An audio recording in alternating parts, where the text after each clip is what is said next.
But my pick for the Super Bowl is whoever gets home field between the Rams and the Eagles. And shout out to the Philadelphia Eagles. I really want to shout out the Eagles because I feel like a lot of people outside of Philadelphia try to cause a lot of dissension in the Philadelphia Eagles locker room, right? You have a team that's well coached, a lot of camaraderie in a great sports town, right? Philly's another great, just phenomenal sports town, right? And you have this young man, this quarterback, who happens to be black, right? Leading his team in ways that people haven't saw before, right? Running, the tush push, timely throws, just leadership. To me, that's what Jalen Hurts exemplifies, just leadership. You know what I mean? Just toughness, resilience, and leadership. And I feel like the media, a lot of media, is jealous of what the Philadelphia Eagles have.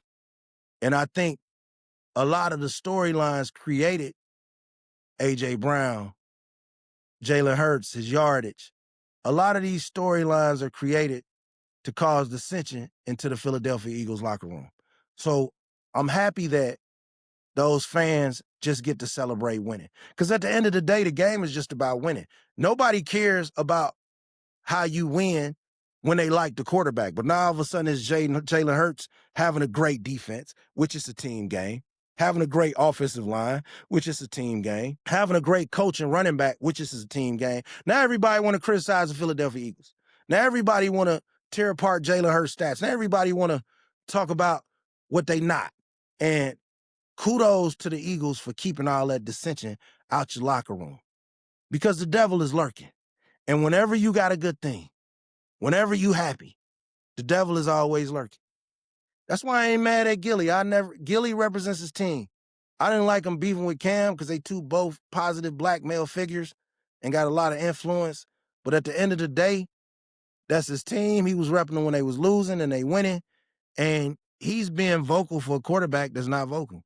I'm never gonna be mad at a black man in his 30s, 40s, 50s, whatever age, taking up for a young black man minding his business. And to me, that's all Gille was doing. So shout out to the Eagles. Continue to win, continue your dominance.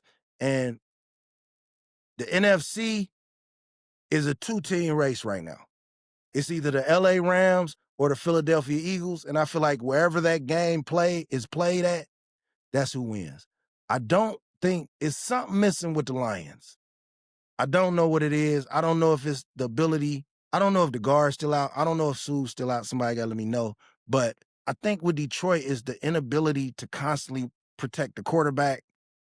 Sometimes under pressure, Jared Goff, it's a little dicey.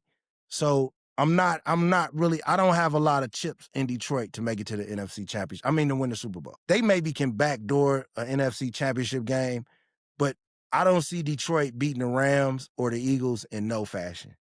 I think tier 1 is Philly and LA. And then I think tier 2 is Seattle and Detroit. And then tier 3 is Chicago and Tampa Bay. Like, to me, that's the power in the NFC. That's where it's going. That's what it goes through. And then everybody else is just kind of fight for scraps. I'm not a fan of the Packers. I think the Packers are frauds. I think it's time for the Packers to pull a John Gruden and do Matt LaFleur like the Tampa Bay Bucks did Tony Dungy. Thank you, sir. You've gotten as far as you can take us. Now let's bring somebody else to finish the job. And I think until Green Bay gets another coach, I don't think they'll ever be competing for a championship, because the NFC it's too many brilliant minds in the NFC for Matt LaFleur to succeed. Like, when you coaching, right, in any sport, as a coach and as a player, you never want to look on the sideline and feel like your coach is dumber than the other guy, right? I don't care if it's AAU basketball. I don't care if it's YMCA basketball. I don't care if it's swimming. I don't care if it's wrestling. I don't care if it's mechanics. I don't care if it's chess, right? You never want to, as an athlete, have a guy that you feel like something dumb is finna happen. And that's how I feel about the Green Bay Packers. I just think they got it, but they ain't got the right person to drive it, right? And it's too much talent there for them to not be serious Super Bowl contenders, right? But I don't trust the Packers on the road to beat nobody in the playoffs. So I think they're not in the discussion as far as contenders. So again, I got tier 1, I got Philly, I got the Rams. That's cut above, right? And then I got Seattle and Detroit, and then we got the Bears and the Bucks. And I think the Bucks can maybe get into tier 2. They get their wide receivers back, get healthy. But that's pretty much it in the NFC.